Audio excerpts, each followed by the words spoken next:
हे सज्जनों, उद्धार पाने के लिए मैं क्या करूं। नमस्कार, एक बार फिर से एंजल लाइव शो में आप सभी का हम हार्दिक स्वागत करते हैं। आइए इस संदेश में एक ऐसे शख्स के बारे में जानेंगे जो सचमुच में कुछ ऐसी घटना से जुड़े हुए तथ्य है जो पवित्र बाइबल हमें बताती है कि किस प्रकार से उसका उद्धार हुआ। आइए जानने के लिए हम परमेश्वर के वचनों में से कुछ बातों को देखेंगे।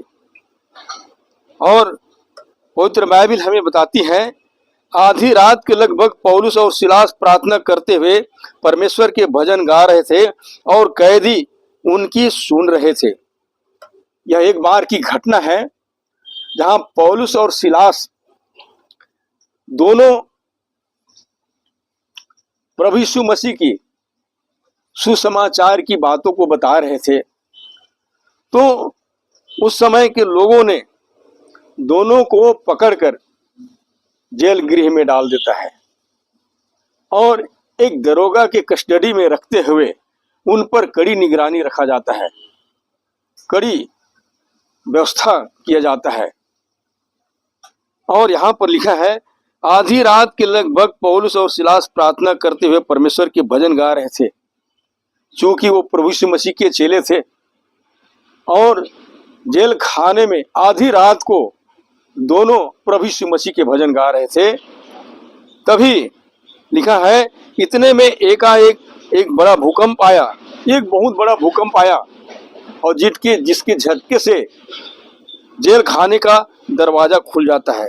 लिखा है, यहाँ तक कि बंदी गृह की नींव हिल गई और तुरंत सब द्वार खुल गए और सबके बंधन खुल गए। कितनी विचित्र बात। दोनों प्रभु यीशु मसीह के भजन गा रहे थे और अचानक वहां पर भूकंप होता है और जेल गृह के सारे दरवाजे खुल जाता है, सारे दरवाजे खुल जाते हैं और बंधन भी खुल जाते हैं। जितने वहां पर कैदी थे उनके बंधन भी खुल जाते हैं। हो सकता है उनके हाथों में जंजीर और पांव में बेड़िया लगा रहा होगा। वो सारे बंधन खुल जाते हैं और ये सोच करके जो दरोगा थे, लिखा है, दरोगा जाग उठा और बंदी गृह के द्वार खुले देखकर समझा कि कैदी भाग गए हैं।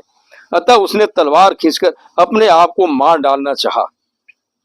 ये सोच कर कि बंदी गृह के सारे दरवाजे खुल गए हैं और कैदी भाग रहे हैं, ये सोच करके उसने क्या किया, तलवार लिया और अपने आप को हानि पहुंचाने के लिए तलवार उठाए, मतलब अपने आप को सुसाइड करने के लिए।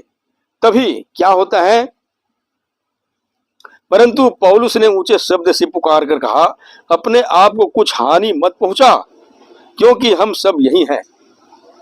जैसे ही दरोगा अपने आप को हानि पहुंचाने के लिए किया, तभी पौलुस चिल्लाकर कहता है, हे दरोगा, अपने आप को हानि मत पहुंचा। हम में से कोई कैदी यहां से भगे नहीं है, सब यही है।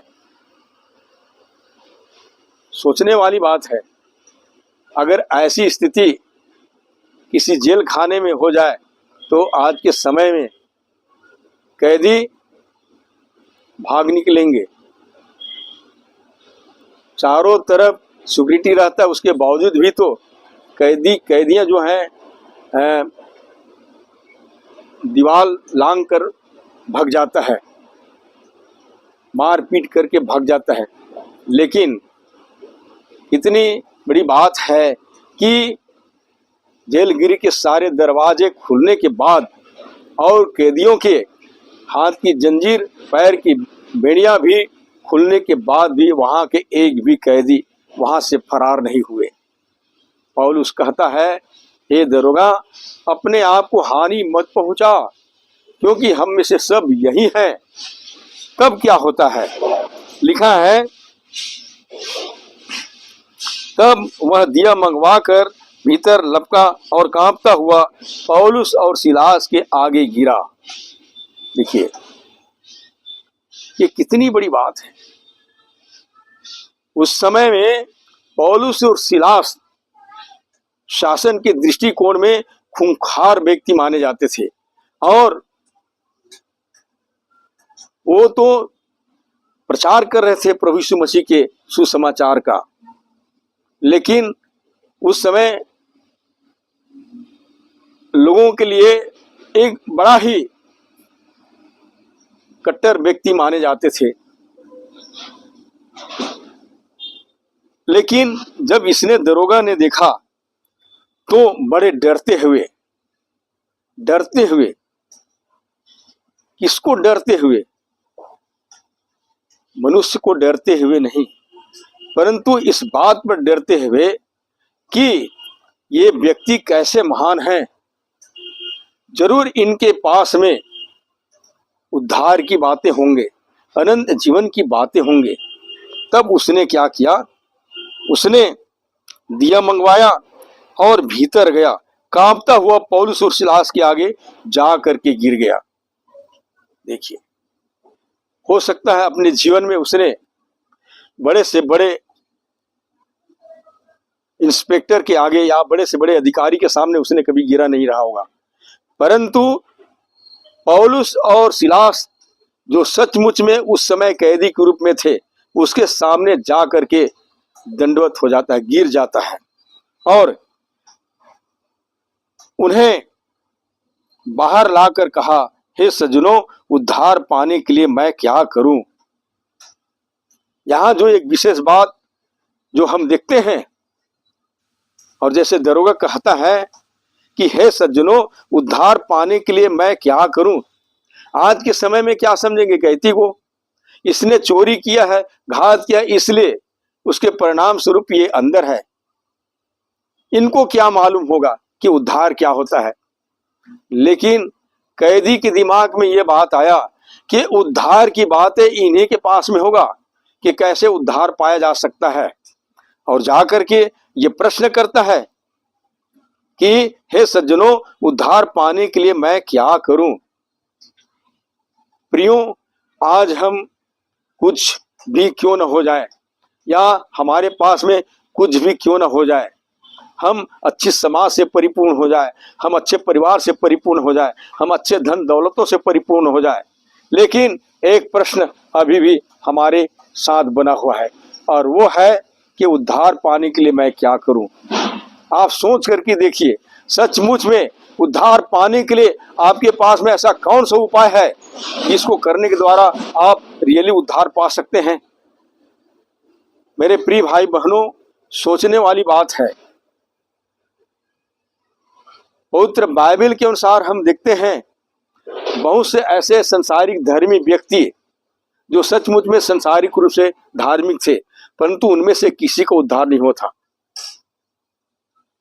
ये दरोगा प्रतिष्ठित व्यक्ति थे और सच्चाई पूर्वक अपने जीवन व्यतीत करते थे, लेकिन ये उन कैदियों के आगे यानी कि पौलुस और सिलास के आगे जाकर गिर जाता है और कहता है, हे सज्जनों, उद्धार पाने के लिए मैं क्या करूं? तब उत्तर में क्या कहता है? उन्होंने कहा, प्रभु यीशु मसीह पर विश्वास कर तो तू और तेरा घराना उद्धार पाएगा।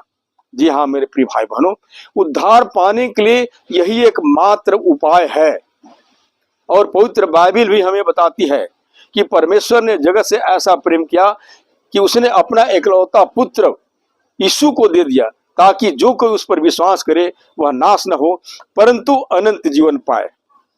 मेरे प्रिय भाई बहनों, पवित्र बाइबल हमें बताती है कि प्रभु यीशु मसीह में विश्वास लाने के द्वारा ही कोई व्यक्ति उद्धार को पा सकता है।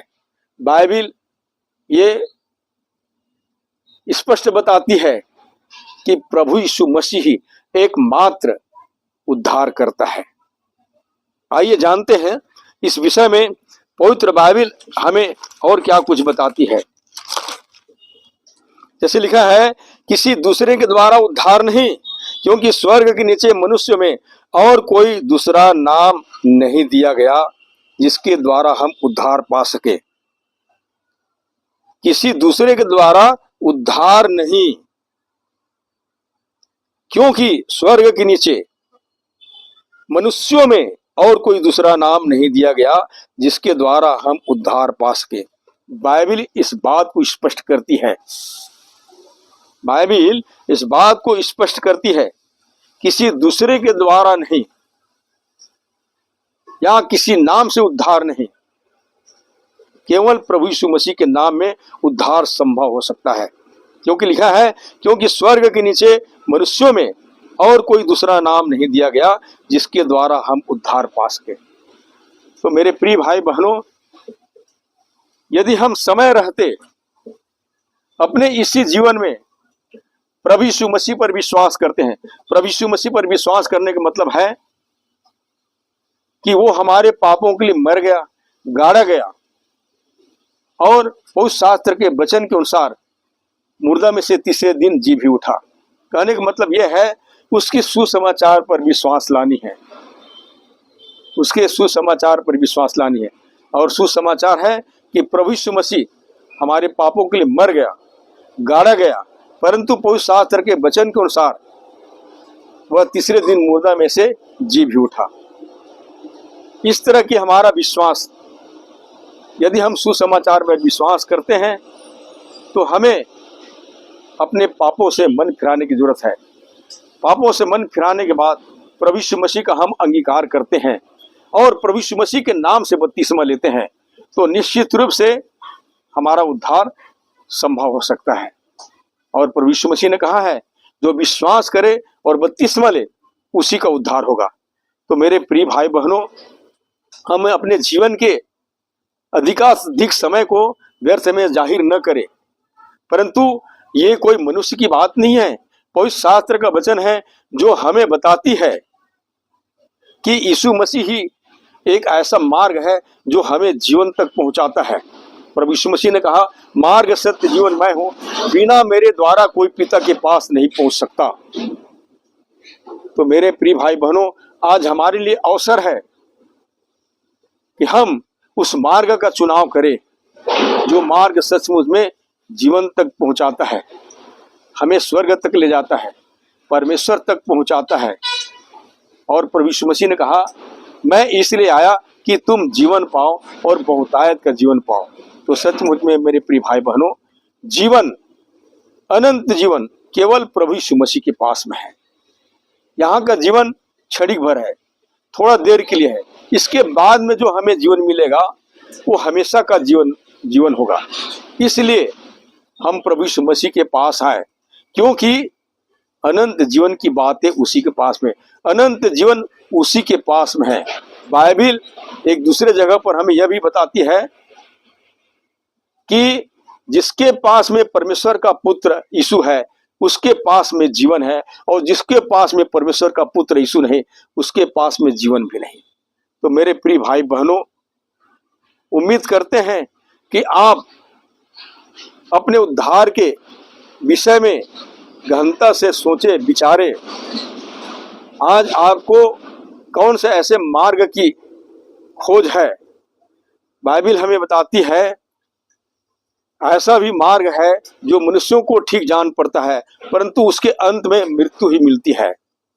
तो आप एक ऐसे मार्ग का चुनाव करें जो सचमुच में सीधे परमेश्वर तक पहुंचाता है, ईश्वर तक पहुंचाता है और जीवन तक पहुंचाता है।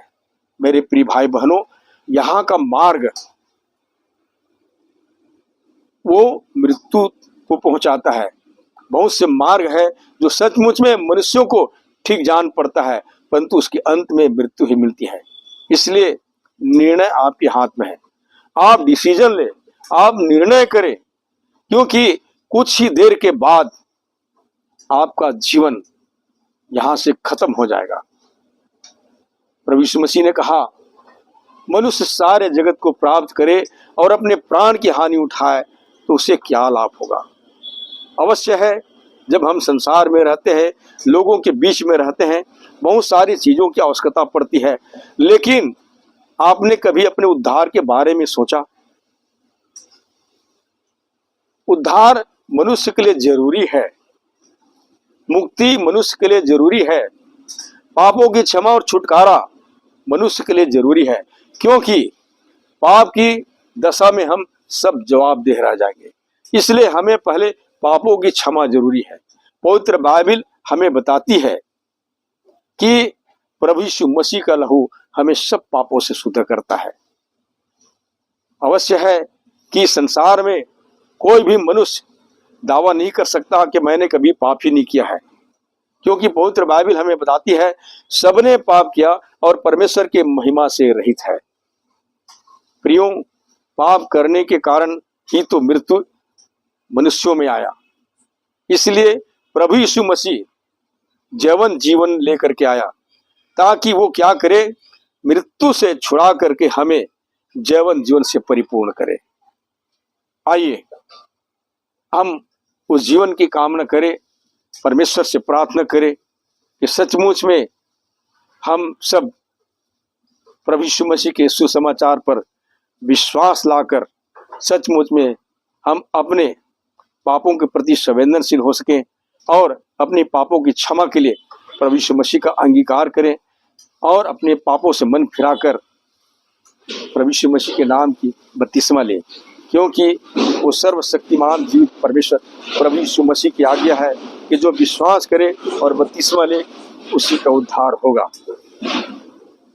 धन्यवाद धन्यवाद प्रेमी परमेश्वर, हम तेरे पवित्र सामर्थ्य जीवित वचन के लिए धन्यवाद करते हैं।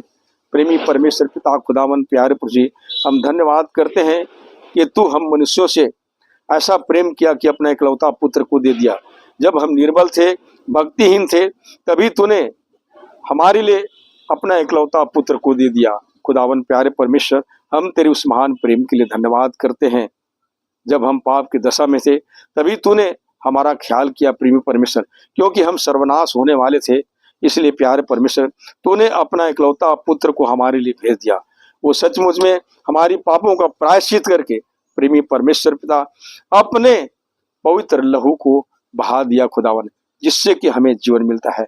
खुदावन, हम तेरा धन्यवाद करते हैं खुदावन प्यारे परमेश्वर। हम उन तमाम लोगों के लिए भी विनती करते हैं खुदावन प्यारे परमेश्वर कि लोग तेरे सुसमाचार को सुने, उस पर विश्वास लाए और अपने पापों से मन फिराए और तेरे पुत्र प्रभु यीशु मसीह का अंगीकार करके मसीह यीशु में बपतिस्मा लेकर सचमुच में प्यारे परमेश्वर पिता अनंत जीवन का अधिकारी हो जाए। बस यही उम्मीद के साथ प्रेमी परमेश्वर, ये दुआ को तेरे पुत्र हमारे प्रभु यीशु मसीह के पवित्र सामर्थ्य जीवित नाम में मांगते सुनकर ग्रहण करना। आमीन।